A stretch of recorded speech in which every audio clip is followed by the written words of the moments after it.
मोदी जी की एक यात्रा थी, एकता यात्रा। कन्याकुमारी से शुरू किया था, कश्मीर के लाल चौक तक, पूरा पैदल वो चल के गए थे।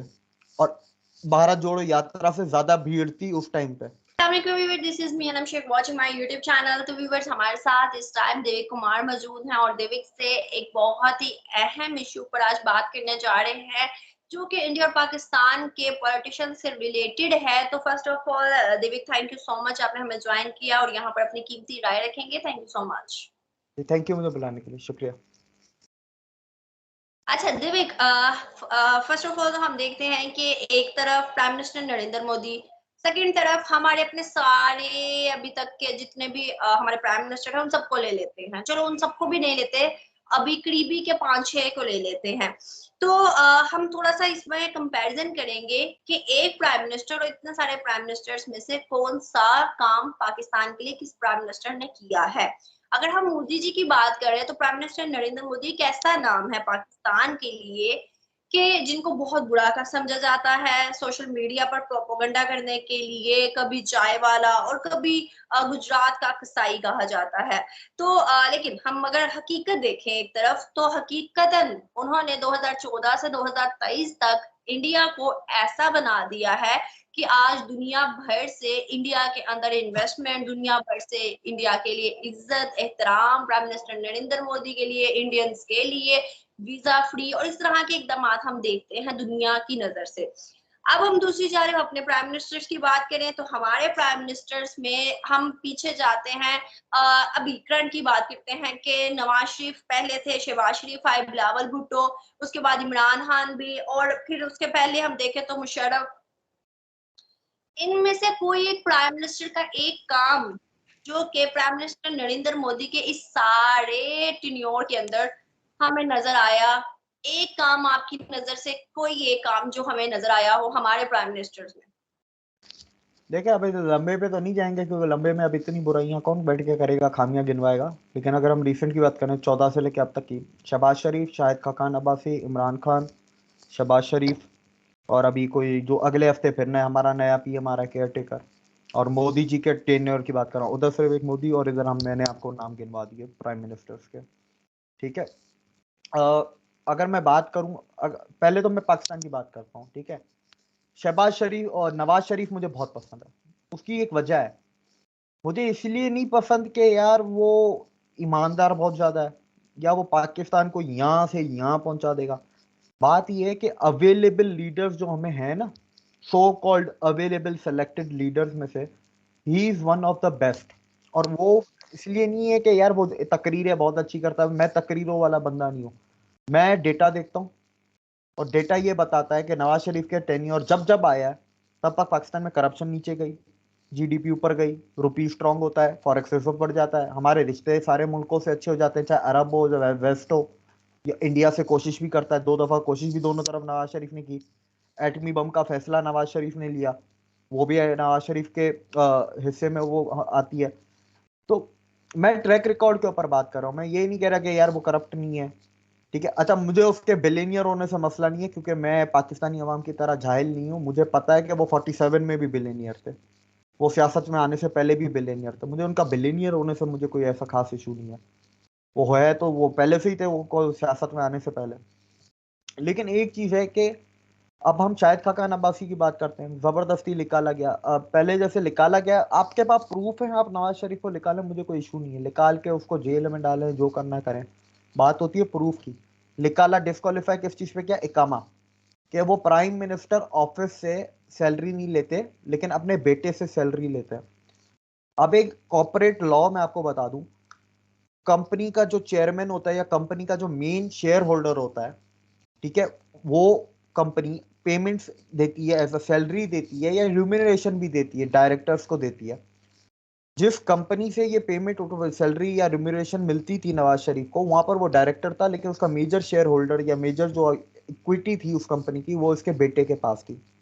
कॉर्पोरेट लॉ में ये थोड़ी ना देखता है कि ये बेटे से तनख्वाह ले रहा है कि नहीं ले रहा, वो तो कंपनी का असूल होता है ना भाई। तो क्या बाकी डायरेक्टर नहीं ले रहे थे? एक अकेला नवाज शरीफ ही ले रहा था सैलरी और रिम्यूनरेशन उस कंपनी में? हाँ। प्रूफ हो आपके पास करप्शन के, आप उसको जेल में डालें, जो करना है करें, वो मुझे उससे इशू नहीं है कि वो बाहर रहता है नहीं रहता। बात होती है प्रूफ की, तरीकेकार की, एक प्रोसीजर की, प्रोसेस की बात होती है। लेकिन आपको पता है हटाना था, प्रोजेक्ट इमरान खान लॉन्च करना था, तो ये सारी चीजें की गई उस टाइम के जो भी हमारे सो कॉल्ड लीडर्स थे पावर में। उसके बाद आप देखें इमरान खान के टाइम पे तो पाकिस्तान ने वो इमरान खान का जो टेन्योर था ना, मैं कहता हूँ वो 75 साल का सबसे काला टेन्योर था। इतनी गंदी तो पाकिस्तान की कभी भी नहीं हुई यार। मतलब पाकिस्तान वॉज नेवर प्रोग्रेसिंग, और Pakistan was never on the good track और ऑन द राइट पाथ। ठीक है, पाकिस्तान ऐसा भी नहीं था कि कभी इंडिया से दोस्ती करने भाग रहा था, कभी भी नहीं भाग रहा था। लेकिन जो इमरान खान के टेन्योर में हुआ, इकोनॉमी देख लें, 3 साल में इतना लोन लिया जितना 72 साल में किसी ने लोन नहीं लिया। करप्शन जरदारी के टाइम से भी ऊपर, जरदारी के टाइम के बाद नवाज शरीफ ने करप्शन नीचे लेके आए, पासपोर्ट रैंकिंग सुधारी, और उसके बाद उसमें FATF से भी लिख लेते नवाज शरीफ के टाइम पे एक दफा हम, उसने क्या किया, करप्शन इंडेक्स में भी हम लोग नीचे आ गए। इमरान खान के टाइम में हम लोग सिर्फ ऊपर ऊपर गए थे। और किन चीजों में ऊपर गए, करप्शन इंडेक्स। किन चीजों में गए, इन्फ्लेशन में। किन चीजों में गए, हम लोन लेने में गए, रुपए प्राइस ऊपर बढ़ी, हम उसके अंदर गए। नवाज शरीफ के टाइम पे आप लाहौर में हैं, ठीक है, नवाज शरीफ के टाइम में लोड शेडिंग कितनी होती थी, और इमरान खान के टाइम, आज की अगर हम बात कर लें या इमरान खान के टाइम की बात कर लें, आप लोड शेडिंग कितनी होती है। और जरदारी का बिल्कुल। टाइम भी याद करें, जरदारी के टाइम से नवाज शरीफ के टाइम में लोड शेडिंग कम हो गई, इमरान खान के टाइम पे लोड शेडिंग फिर बढ़ गई। मतलब कोई ऐसा सेक्टर नहीं है। खाने पीने के देखें, अब इमरान खान सुनाता है रेट कि नहीं उनके उधर तो 12 रुपए बढ़ा था, लेकिन मेरे टाइम पे 8 रुपए बढ़ा था। ठीक है भाई, वो 8 रुपए क्यों बढ़ा था, क्योंकि तू, उसने जो उसके टाइम पे जो बढ़ा था ना, वो वर्ल्ड इन्फ्लेशन की वजह से बढ़ा था। थोड़ी बहुत करप्शन भी थी, ठीक है, लेकिन 100% करप्शन नहीं थी। इमरान खान के टाइम पे तो 100% करप्शन थी। शुगर माफिया का हम भूल गए, या राइस माफिया के जो केसेस थे, फैसल वाडवाज और ये जहांगीर तरीन के नाम पे, कोविड के फंड से 400 अरब खा के बैठ गया।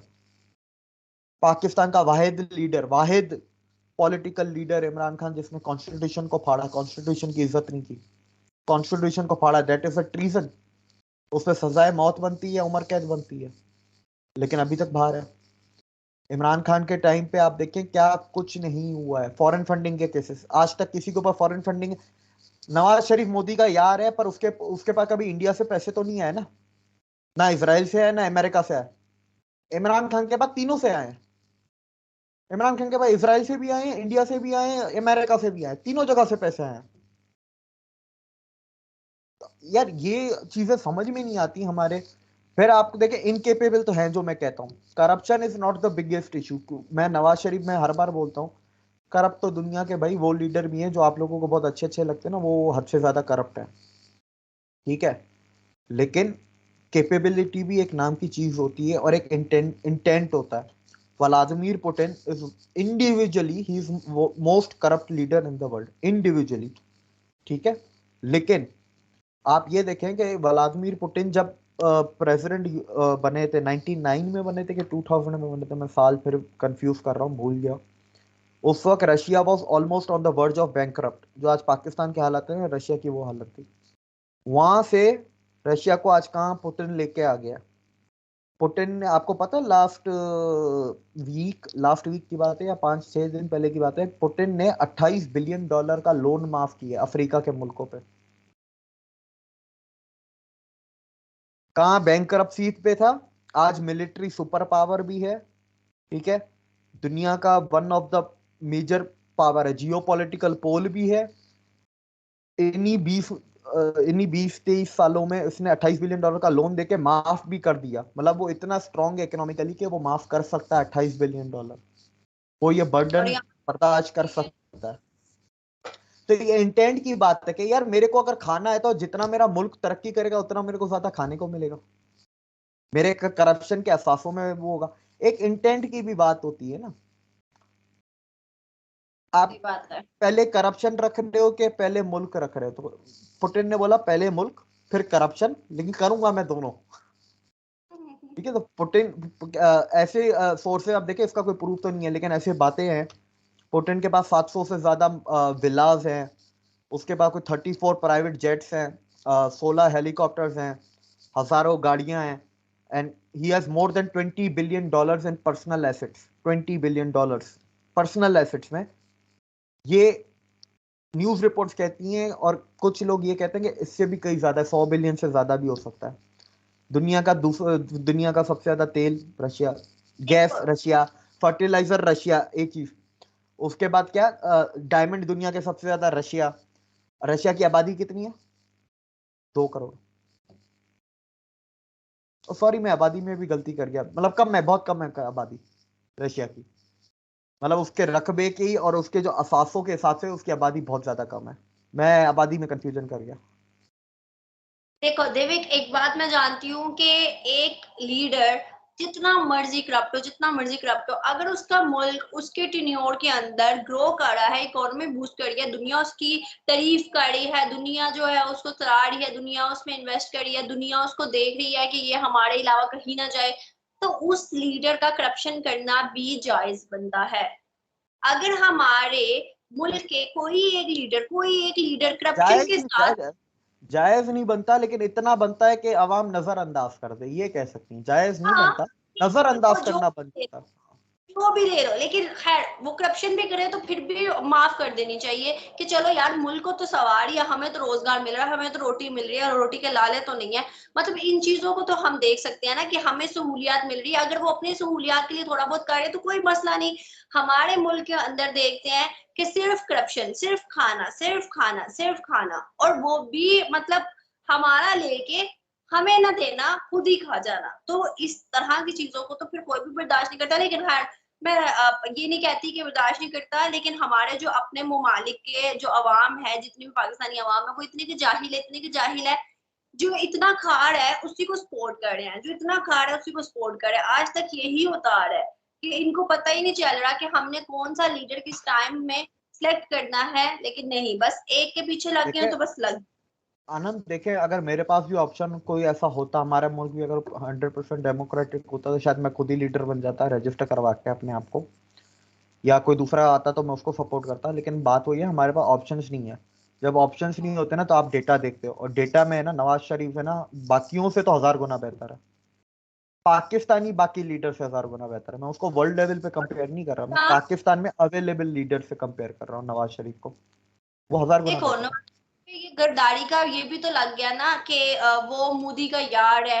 मतलब यार, अगर किसी के साथ रिलेशन बिल्ड कर रहे हैं, किसी को इनवाइट कर रहे हैं, तो वही इंडिया के साथ फ्रेंडशिप करने के लिए उस पर टैग लग गया, तो ये भी तो गलत चीज ये है ना। ये मसला देखें, आपके नीचे कॉमन आदमी से लेके आपके ऊपर टॉप एलीट तक का ये मसला है। आज आप पब्लिक शो करें, ठीक है, अ, अगर एक मुल्क आप बताएं जहां पर आप जाना चाहते हैं, शिफ्ट होना चाहते हैं, अपनी बाकी की जिंदगी गुजारना चाहते हैं, अपने बच्चों को वहां पर पालना चाहते हैं, दुनिया का हर मुल्क बताएंगे, लेकिन उनको कोई गद्दार नहीं बोलेगा पाकिस्तान का। लेकिन जो इंडिया बोल देगा ना, वो गद्दार हो जाएगा एकदम। ये बात है। Brain wash. पहली बात तो कोई इंडिया बोलेगा ही नहीं, लेकिन अगर कोई बोल देता तो वो गद्दार हो जाता है। ये ब्रेन वॉश जो हमें किया है ना, कि टीवी खोलो तो इंडिया के खिलाफ, मूवी खोलो तो इंडिया के खिलाफ, बयानात सुनो तो इंडिया के खिलाफ, न्यूज़पेपर उठा तो इंडिया के खिलाफ, स्कूल में जाओ तो इंडिया के खिलाफ, हर जगह इंडिया के खिलाफ खिलाफ खिलाफ खिलाफ खिलाफ खिलाफ। तो आप क्या आगे एक्सपेक्ट क्या करते हैं हमारी कौम से? बात रही मोदी जी की, देखें, मोदी जी का कंपैरिजन में दुनिया के भी बहुत लिमिटेड लीडर्स हैं जिनके साथ मैं अगर कर सकूं, लेकिन मोदी जी टॉप करते हैं। उसकी वजह यह है कि मैं मोदी जी को, मैं पर्सनली 2002 से उनको फॉलो कर रहा हूँ। क्यों, जब गुजरात राइट्स हुए थे, तो हमारे रिश्तेदार अहमदाबाद में रहते थे, तो मेरे हम लोग फोन करते थे तो पूछते थे कि भाई सही है ना सब, तुम लोग ठीक हो ना, कोई बाहर तो नहीं है, हालात कैसे हैं, खाना है नहीं है। तो हम लोग फोन करके, मेरे घर वाले पूछते थे, मैं तो बहुत छोटा था उस टाइम पे। उस टाइम पे मेरे दिमाग में मोदी बैठा है, क्योंकि मेरे वहां से रिश्तेदारों का जो जवाब था ना, वो कहते थे हमें खिड़की से नजर आ रहा है मोदी जी पिछले 16-18 घंटे से रोड पे खड़े हैं, वो रोड पे खड़े होकर डायरेक्ट राइट्स को कंट्रोल कर रहे हैं। मेरे दिमाग में वो चीज बैठी हुई है। उसके बाद जब ये राइट्स वगैरह खत्म हुए ना, तो ये तब तब तक 6 महीने हो गए थे मोदी जी को as a chief minister Gujarat के। तो फिर मुझे इंडिया से खबर आती है, मोदी जी अपनी पूरी कैबिनेट को लेके ना आईआईएम अहमदाबाद लेके गए, और आईआईएम अहमदाबाद में वो ये सीखने गए हैं कि गुजरात के अंदर कैसे हम बिजनेस की अपॉर्चुनिटीज को डेवलप कर सकते हैं, एक्सपेंड कर सकते हैं। वो एज अ चीफ मिनिस्टर अपने स्टेट के मिनिस्टर्स को IIM अहमदाबाद लेके जाते हैं और क्लासेस दिलवाते हैं, वो खुद भी लेते हैं और दूसरों को भी दिलवाते हैं। ठीक है। और बात रही कि आपको अगर मोदी को देखना है, तो मोदी को आपको देखना होगा उनकी 18 साल की उम्र से RSS ज्वाइन किया, तो पूरी दुनिया में घूम, पूरे इंडिया में घूमे। इंडिया जब देखें, आपको बड़ा इंपॉर्टेंट है, इंडिया जैसे बड़े मुल्क में तो और भी ज्यादा इंपॉर्टेंट है कि आप एक एक गांव, एक एक राज्य में जाएं, क्योंकि उधर तो हर 200 किलोमीटर बाद कभी लैंग्वेज चेंज हो जाती है, तो कहीं कपड़े चेंज हो जाते हैं, तो कहीं खाना चेंज हो जाता है, तो कहीं कल्चर चेंज हो जाता है। आपको जब अपने मुल्क का ही नहीं पता, तो आप अपने मुल्क को डायरेक्शन या लीड कैसे करोगे? मोदी जी को वो पता है। पाकिस्तान में कितने लीडर्स को पता है कि पाकिस्तान में कितने गांव हैं? वो कितने गांवों में पर्सनली खुद गए हैं before becoming a leader. Modi ji गए हैं before becoming a leader, when he was a common man, so he can relate the difficulties and the harsh environment that people suffered from। ये एक चीज बहुत इंपॉर्टेंट है। दूसरी, चाय वाला जो कहते हैं, मैं बता दूं लोगों को, भाई मोदी जी के पास बैचलर्स भी है, मास्टर्स भी है, और IIM अहमदाबाद का एक डिप्लोमा भी है। ठीक है। मेरे हिसाब से वो, उन्होंने, उनके पास जिंदगी का एक्सपीरियंस है। डिग्री तो है ही है, ठीक है, दुनिया को दिखानी है। तो मैं डिग्री का आज इसलिए बता रहा हूँ क्योंकि ये पाकिस्तानियों के दिमाग में डिग्री का भूत बहुत ज्यादा होता है। नहीं तो मैंने आज तक कभी डिग्री की बात नहीं की मोदी जी की, क्योंकि मेरे लिए जिंदगी का एक्सपीरियंस बड़ा है ना। जिस तरह इंडिया का हर कोना देखा है ना, ऊपर से गुजराती बिजनेस माइंडसेट तो है ही, फिर अर्थशास्त्र वो पढ़ के बैठे हुए हैं, तो दुनिया की हर किताब, इंडिया का लिटरेचर वो पढ़ के बैठे हुए हैं, उनको दुनिया के सारे बारे में पता है। ये नहीं कि सिर्फ इंडिया, उनको दुनिया के बारे में पता है। And before becoming a leader, पहली चीज। अब दूसरी चीज, पाकिस्तान में कितने leader before becoming a leader, वो ये ग्राउंड लेवल पे इसका काम किया हो, किसी ने अपने मुल्क को ही जाना हो। यार मेरे को लीडर बनना नहीं है, मैं बन भी नहीं सकता, बाय द वे आपको पता ही होगा कॉन्स्टिट्यूशनली। मैं चीफ मिनिस्टर भी नहीं बन सकता, कैबिनेट मिनिस्टर भी नहीं बन सकता। पर मेरे मुझे पाकिस्तान का एक एक कोना मैंने देखा है। मैं फाटा तक गया हूं, जब वो फाटा होता था। आज तो वो KPK में मर्ज कर दिया, मैं फाटा भी गया हूं। मैंने अपने मुल्क को जानता हूं। तो हमारे पाकिस्तान में ही कितने लोग हैं जो अपने मुल्क को जानना चाहते हैं, लीडर को भी छोड़ देते हैं, नॉर्मल पब्लिक में ही कितने लोग हैं। आपके पंजाबियों को तो यही नहीं पता कि बलूचिस्तान में कोयटा और गवादर के अलावा भी शहर होते हैं। तो ये चीजें होती हैं। उसके बाद आप ये देखें, मोदी जी ने ग्राउंड लेवल पे काम किया है। ग्राउंड लेवल क्या, उनको सिर्फ एक शहर का, गुजरात में पता नहीं, मेरे ख्याल से अहमदाबाद था कि गांधीनगर था, आई डोंट रिमेम्बर, किसी एक शहर का उनको वो दिया था बीजेपी ने, कोई होता है ना टारगेट होते हैं, वो दिए थे। वहां से वो उन्होंने शुरू किया है। और शुरू करते करते करते करते उन्होंने कब शुरू किया, 82 की बात कर रहा हूँ मैं, 81 या 82। और वो चीफ मिनिस्टर कब बने, 2002 में। पहली पॉलिटिकल पोजीशन, पहला इलेक्शन उन्होंने लड़ा 2002 में, और वो जाके चीफ मिनिस्टर बनता है। कितना टाइम लगाया उन्होंने। वो अपनी पार्टी को भी जानते हैं, वो इंडियन पॉलिटिक्स को भी जानते हैं। इतने टाइम में उन्होंने क्या सीखा, इंडियन पॉलिटिक्स की डायनेमिक्स सीखी है, डिप्लोमेसी सीखी उन्होंने। उन्होंने है ना पॉलिटिक्स के जो होते हैं ना, एक चीजें के लोगों को कैसे मिलना है, लोगों एक पॉलिटिशियन जब जाता है ना, पार्टी का वर्कर, तो लोग अलग तरीके से मसले बताते हैं। आप एक नॉर्मल पब्लिक की तरह जाते हो तो आपको अलग तरीके से बताएंगे। कोई NGO जाएगा ना, उस सेम बंदा उसे अलग तरीके से, सेम मसला अलग तरीके से बताएगा। ये भी एक एक्सपीरियंस होता है। आपको अपनी पार्टी कैसे एक्सपेंड करनी है। आपको पता है 1990 में बीजेपी आई थी गुजरात में, उसके बाद बीजेपी है 1990 से लेके अब तक कंटिन्यूस बीजेपी ने अपनी, मेरी ख्याल से ये 7वीं सरकार है गुजरात में, 7वीं दफा गुजरात में जीते हैं। वो ग्राउंड वर्क जो 10-11 साल मोदी जी के साथ और भी थे, जाहिर सी बात है, लेकिन हम आज मोदी जी की वो बात करेंगे क्योंकि वो PM है। वो अमित शाह भी थे उसके अंदर। अमित शाह ने भी इसी तरह ग्राउंड से शुरू किया। उनको है ना नब्ज पता है। आपके वही होता है ना, जिन मेडिकल कॉलेजेस से डॉक्टर निकलते हैं, जिन मेडिकल कॉलेजेस में हॉस्पिटल होता है ना, वहाँ के डॉक्टर हमेशा अच्छे होते हैं, क्योंकि वो पढ़ने के बाद उनको हॉस्पिटल लेके जाया जाता है, इंटर्नशिप करो, मरीज के ऊपर थोड़ी नब्ज पकड़ो, सीखो। फिर एक होता है मेडिकल कॉलेजेस जहाँ पर बस ब्लैक बोर्ड पे पढ़ा देते हैं, ये नस होती है, ये ऐसे ऑपरेशन होता है। वहाँ के डॉक्टर फिर क्या करते हैं वो आपको भी पता है, हमें भी पता है। वो जानों से खेलते हैं। ये बहुत फर्क है। बात इंडिया पाकिस्तान में कितने पॉलिटिकल जो बड़े लीडर्स की बात कर रहा हूँ, जो अपने आप को पीएम कैंडिडेट बोलते हैं, उन्होंने ग्राउंड लेवल से कितना काम किया। चाहे इमरान खान हो, चाहे सरदारी हो, भुट्टो हो, बिलावल भुट्टो हो, बेनजीर हो, जुल्फकार अली भुट्टो हो, आप नवाज शरीफ हो, शहबाज शरीफ है, नीचे से कितनों ने काम किया ग्राउंड लेवल पे। फिर बीजेपी में आपको मेरिट पे काम मिलता है। BJP is not a family party. ठीक है, आज देख लें उनका चेयरमैन कोई और है, पार्लियामेंट्री कमेटी में कोई और है, तो एग्जीक्यूटिव कमेटी में कोई और है। उनका कैंडिडेट कौन है? मोदी जी। कोई भी आपस में किसी की भी कोई रिश्तेदारी नहीं है। पाकिस्तान में सब खानदानी पार्टी हैं,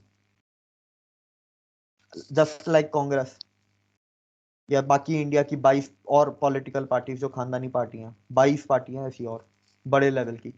वैसे बाय द वे इंडिया में 2,500 पार्टियां पॉलिटिकल जो इलेक्शन लड़ती हैं। इसके अलावा अगर आप आए,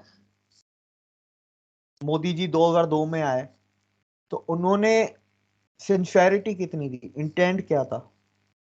ठीक है, गुजरात को बदलना। अब उनको गुजरात का तो पता ही था ना, ग्राउंड लेवल से काम करके आते, उनको गुजरात का चप्पा चप्पा पता ही था।